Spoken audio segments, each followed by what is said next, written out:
আসসালামু আলাইকুম। হ্যালো বন্ধুরা। এই আসসালামু আলাইকুম।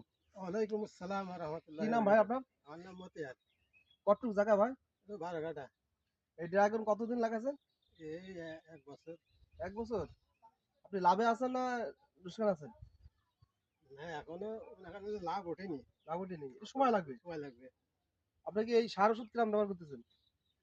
আর ওষুধ খুব প্রচুর সার লাগেতে। সার লাগে না? আসলে সার না দিলে তো যেই বলুক মানে ফলন ভালো হবে না। না ভালো ফলন হবে না। পোকামাকড় নষ্ট করে দেবে, তাই না? সার ওষুধ দিতে হবে নয়তো পোকামাকড় নষ্ট করে দেবে। অনেকে বলতেছে যে একটু ক্যাট হয়ে গেলি ওই মালটা নাকি খাতে ভালো লাগে। হুম, আসলে কি তাই? হ্যাঁ ওইটা ভালো লাগে। ও এই যে বড়গুলো এই যে এখন দেয়, মামা এগুলো একটু দেখাও দিনি। ওষুধ দেয়। এই যে ভাই কিছু কাইটেছে দেখেন। এই যে আমরা এখন এক পিস ভাত থেকে নিয়ে একটু খাই দেখবো। ছিঁড়ে ফেলে।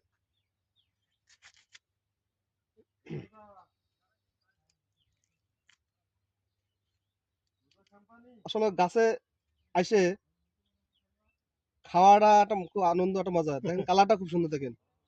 বিসমিল্লাহির রহমানির রহিম। বসে খাই। সেই স্বাদ। আমার তুমি এদিকে 3 মিনিট নাও।